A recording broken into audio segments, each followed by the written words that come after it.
হে everyone, আজকে আমি তোমাদের সাথে স্টার 1916 পার্ট 2 থেকে সামারি এবং থিম নিয়ে আলোচনা করব।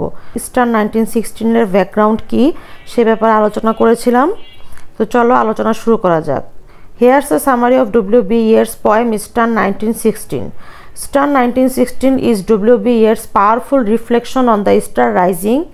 স্টার 1916 হল W.B. Yeats-এর একটি শক্তিশালী স্টার রাইজিং বা স্টার বিদ্রোহ সেই ব্যাপারে একটি শক্তিশালী কবিতা বোঝানো হয়েছে। A rebellion against British rule in Ireland that took place in April 1916, একটি বিদ্রোহ যা ব্রিটিশদের এগেনস্টে ছিল আয়ারল্যান্ডে, যেটা সংঘটিত হয় এপ্রিলের 4 তারিখে 1916 সালে।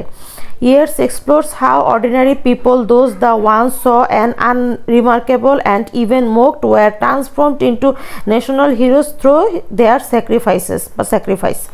এখানে বলা হয়েছে যে those he once saw in unremarkable or even mocked, যাদেরকে তিনি খুবই আনরিমার্কেবল মানে এখানে খুবই সাধারণ মানুষ, এবং ইভেন মোকড মানে তিনি ঠাট্টাও করতেন তাদের নিয়ে, তারা কিভাবে একজন সাধারণ মানুষ থেকে একজন ন্যাশনাল হিরো হয়ে গেল সেই ব্যাপারেই মূলত এখানে আলোচনা করা হয়েছে।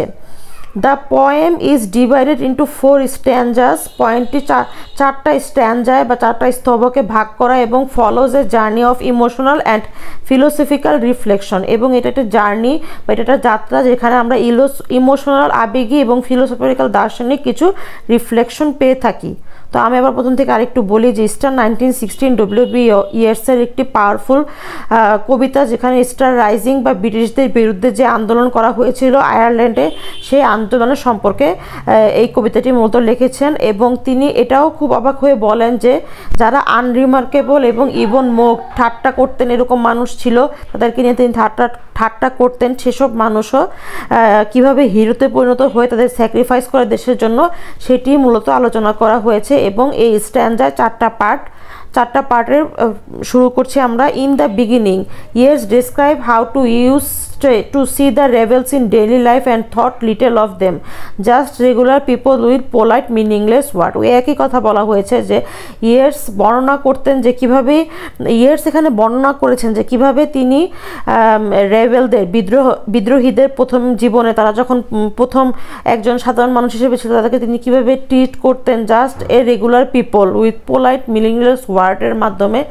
তাদেরকে কি করতো তাদেরকে চিনতো জানতো সাধারণ মানুষ হিসেবে, কিন্তু কিভাবে তারা পরিবর্তিত হয়ে একজন হিরোতে পরিণত হয়ে দেশে স্যাক্রিফাইস করলো সেটাই তিনি খুব অবাক হয়। As the poem progresses, he acknowledges that the rising has changed everything. Those once dismissed have now become symbol of national pride and martyrdom. He calls this transformation a terrible beauty, something awe-inspiring born of tragedy. এখানে বলা হয়েছে যে he acknowledges that the rising has changed everything. এই যে star রাইজিংটা হলো, star বিদ্রোহটা হলো, তার মাধ্যমে সব কিছু পরিবর্তিত হয়ে গিয়েছে। Those once dismissed have now become a symbol of national pride and martyrdom. Those once dismissed have now become symbols of national pride and martyrdom. He calls this transformation a terrible beauty, something awe-inspiring born out of tragedy. এখানে কি বলা হচ্ছে, those who once dismissed have become symbol of national pride and martyrdom, মানে বোঝানো হচ্ছে যাদের একসময় অবহেলা করা হয়েছিল তারা এখন জাতীয় গর্ব ও শহীদদের প্রতীক হয়ে উঠেছে, এরকম বোঝানো হয়েছে। হি কলস this transformation a terrible beauty, এবং তিনি এই পরিবর্তনটাকে ট্রান্সফরমেশনটাকে কি বলেছেন, একটা ভয়ঙ্কর সুন্দর জিনিস বলেছেন। Sometimes inspiring born out of tragedy, something যেটা একটা ট্র্যাজেডির মাধ্যমে ইন্সপায়ার হয়ে জন্ম হয়, মানে একটা ভয়ঙ্কর সুন্দর জিনিস তৈরি হয়েছে যুদ্ধের পরবর্তী সময়ে, যুদ্ধের মাধ্যমে স্যাক্রিফাইসের মাধ্যমে যে নতুন একটা সমাজ তৈরি হয়েছে সেই সমাজটা একটা টেরিবল বিউটির সাথে এখানে মেটাফরিক্যালি তুলনা করা হয়েছে।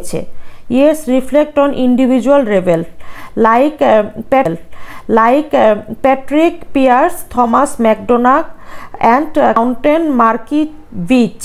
Recognize their idealism and dedication even if he didn't always agree with them before. এখানে বলা হয়েছে থমাস ম্যাকডোনাক, কাউন্টলেস মার্কিভিচ ওদেরকে কবি এবং প্যাট্রিক পিয়ার্স ওদেরকে তিনি একজন তাদের ডেডিকেশনকে তিনি কি করেছেন, তাদের ডেডিকেশন এবং আইডিয়ালিজমকে তিনি সাধুবাদ জানিয়েছে, even if he can't always agree with them before. এবং এমনকি তিনি যখন তাদেরকে কি করতেন, তাদের আইডিয়ালিজমকে বা তাদের ডেডিকেশনকে যখন তিনি গ্রাহ্য করতেন না, তারপরেও তিনি তাদের নাম গ্রাহ্য করতেন না, তারপরেও তিনি তাদের নাম উল্লেখ করে তাদের সম্পর্কে কথা বলেছেন। He questioned the cost of sacrifice, wondering if all this suffering was necessary or if it was driven by a kind of rigid, unchanging idealism. Yet, the still honors their names and legacy.